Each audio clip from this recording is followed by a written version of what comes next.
Beatrice Roberson. Greg Koulis and I are attorneys for Miss Roberson. We're here today to talk about what's been a real tragic event for this family, and that's the death of a hero, a death of a man of faith, Jemel Roberson. So today we have family is here, Greg Koulis is here, Pastor Hill, pastor to the family, is here, Deanna Green is here, family, and Mrs. Roberson. So we're going to have a few speakers, and then at the end, Ms. Roberson is going to speak about the state's attorney's decision and what we're going to do as a collective to move forward to advance justice. Jemel Roberson was yet another black man unjustifiably shot and killed by the police, and it was unjustified. And with that, I'm going to turn it over to Pastor Hill. Good afternoon. My name is Pastor Leandre Hill, Leandrehill, a Purpose Church. We're here this afternoon standing in support of this family concerning the life, the love, and the legacy of Mr. Jemel Roberson, a faithful young man, a good young man whose life was tragically taken away almost about 2 years ago this time. We come because of the decision of the state's attorney's office to not file charges. We come, although we understand, or we attempt to understand, the office position of not filing charges. We do also feel that a decision was made not to file charges, not because charges could not be filed, but a decision was made just to not file those charges at the best interest of the office and not this family according to the law. We're here because we're disappointed in the law. We're disappointed in the law that stands firm against innocent black young men who've done their best to help protect their community. The laws in this country, the laws in this land have not been designed to protect innocent black men like Jemel Roberson, who was simply doing his job. We're here today because we're not happy about the decision. Although we understand, or we attempt to understand how the law works, but there must be some changes. There must be some changes with qualified immunity. There must be some changes with officers wearing body cams across this country so that more evidence is presented to help support those who are innocent and those who are victims.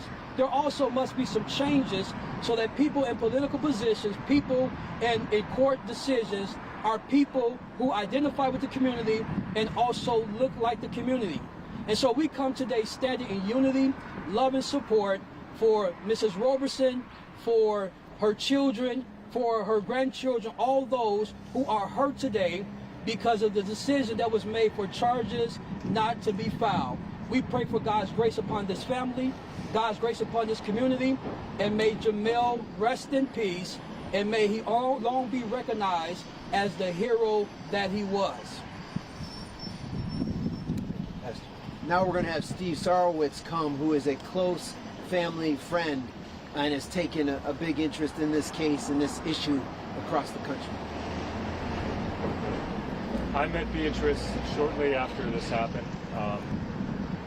Jemel was a friend of a friend, and I want to say that injustice for one person is injustice for all of us. It doesn't matter what we look like, who we are. This is our city, and this is injustice for all of us.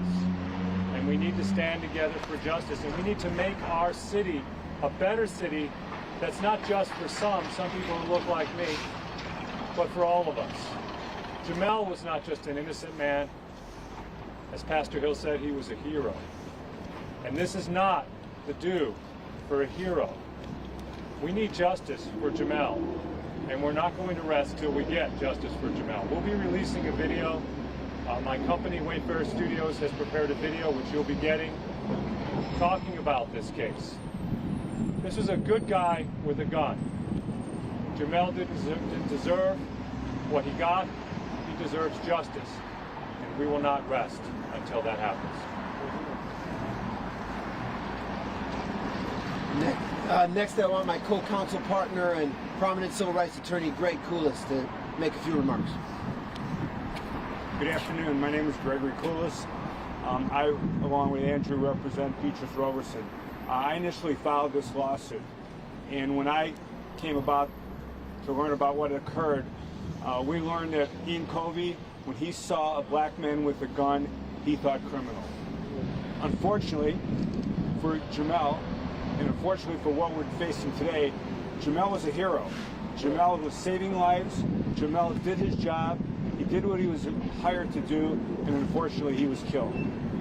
The law protects police officers. We know that. Kim Foxx has made a decision not to charge, not to take it to a grand jury, and has chosen to follow the credibility of law enforcement. But that's what the law states, and Kim Foxx has made her decision. But we have to realize the law can be unfair. Today, the law was clearly unfair to a hero. And we're not going to stop. We're not going to rest till we get some justice for Jemel. So at this point, I want to introduce Beatrice Roberson, the mother of a hero, and to make a few comments about what her feelings are as to what occurred today.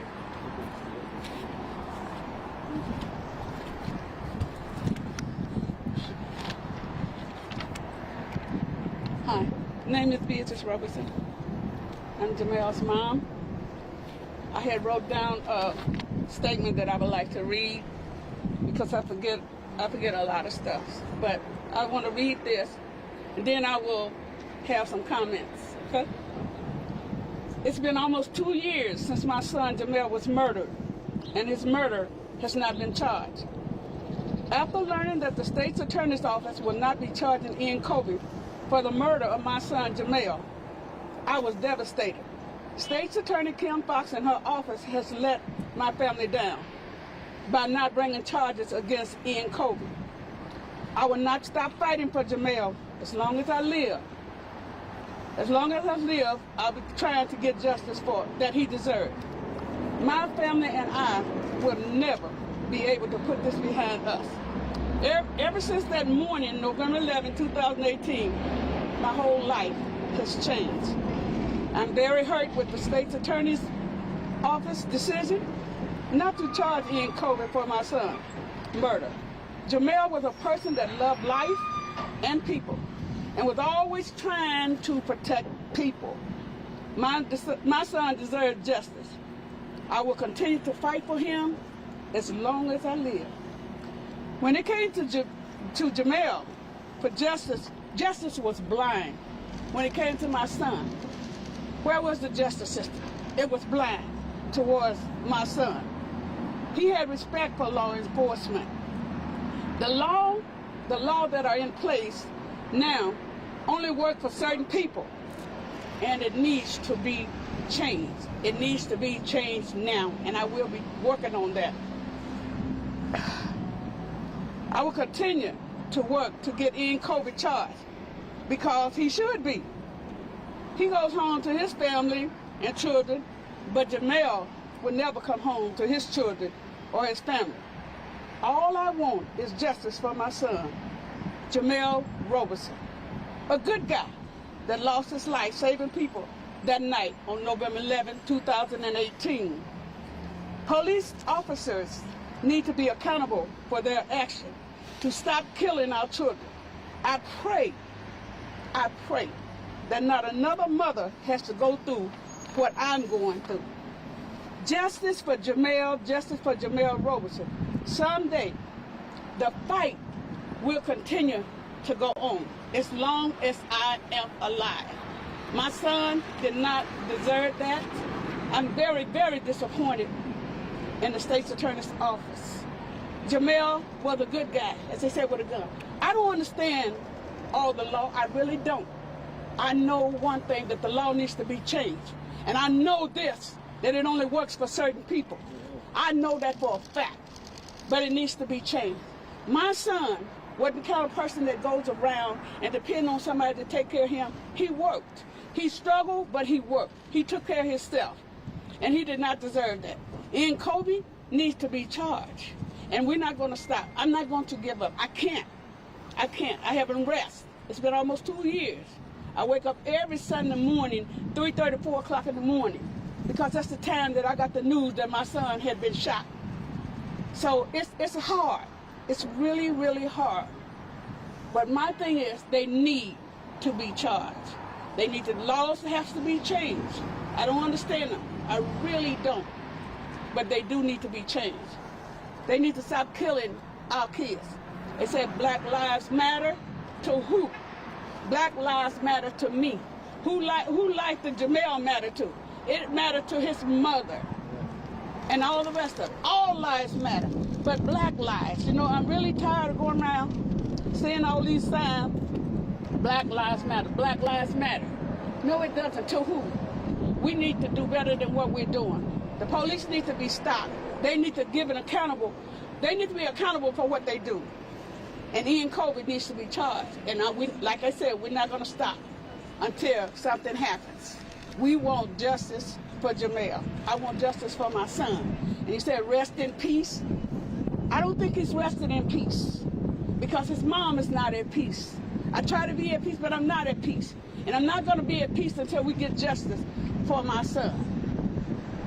And that's all I have to say. I'm just going to continue to fight. I'm grateful for Andrew. I'm grateful for Greg, my friend Steve, Pastor Hill. Pastor Hill has been beside me since day one, and I'm so grateful for that. So I'm thankful for the people that God has placed by my side. But you just pray for me because I'm angry and I'm very, very hurt.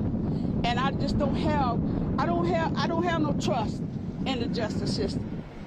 I really don't. Not at this point. I don't have any trust in the justice system. I don't see justice. So Beatrice and Mr. Coolis will take questions if there's any questions that you want to ask. Beatrice, I have to ask, with everything going on with Breonna Taylor, they're releasing the grand jury tapes today. Do you see similarities between this case and the Breonna Taylor case? Well, the one in Kentucky? We just obtained. Can you step in front of the mic, please, if you don't mind, sir? Thank you. The state's attorney is going to allow us to view what they looked at. But Kim Fox has decided not to take this to a grand jury. That's her decision.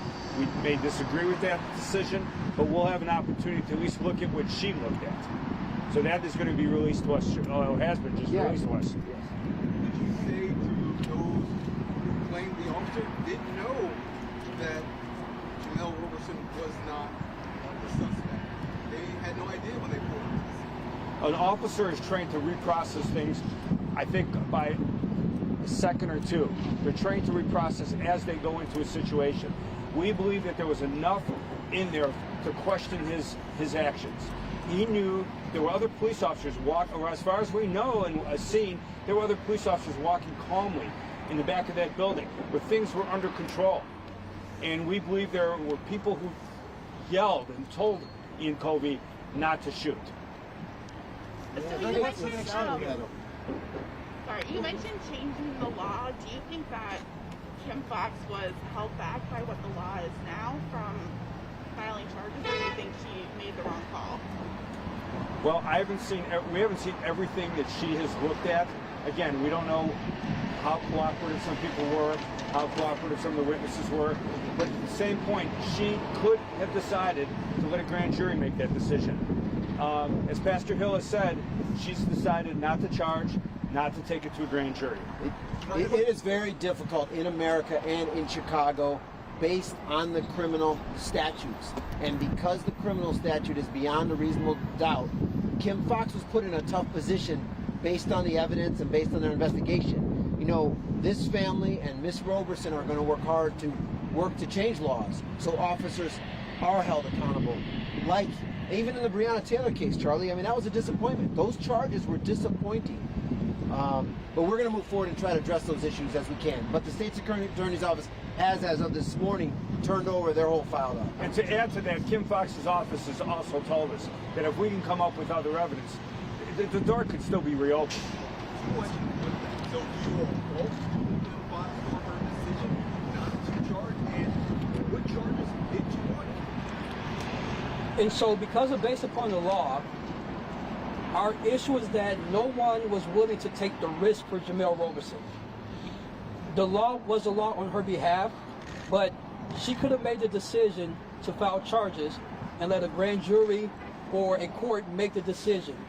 The problem becomes that she was not willing to take the risk. Also, let's be honest, our issue is in a community of people where witnesses are not willing to take the risk, because they're afraid for their lives, where other officers who are on the scene who chose not to fire their weapon, being the first on the scene, are not willing to take the risk to say that this young man was innocent. There's so many things wrong with this case, and the biggest case is that no one's willing to take the risk for a black life, even when it stands up against the law that was never designed to cover a black man in any, or a black woman in any given situation. So our disappointment is where an office could have taken the risk despite the law, decide not to take that risk because of the mere fact she could have took the risk, but then this officer probably would have gotten off because of how the law is written. And so we need people who will make changes to change those laws to give innocent people a better opportunity to receive justice. So what charge would you all have wanted her to file, just to be clear? Listen, that's a difficult question to answer. We have worked with Kim Foxx. We've been with the family. Kim Foxx has brought us in.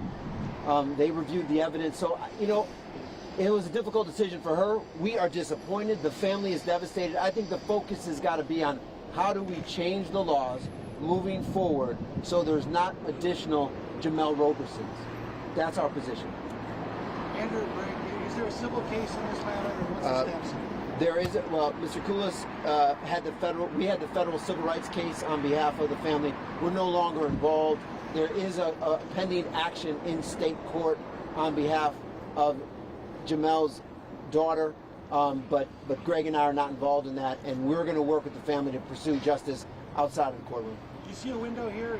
If there's someone who will come forward, if there's some evidence that is yet to be... You know, like Mr. Koulis mentioned, a lot of the witnesses didn't come forward, and we are going to continue, and we have an investigative group that we've spoken to see if there were any other material evidence, because the state's attorney has left the door wide open if we can bring any material additional information. And as you know, there's no statute of limitations on murder charges.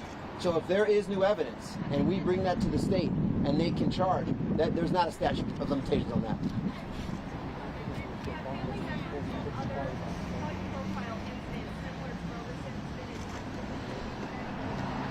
Sorry, Beatrice, other mothers or victims of other mothers or families?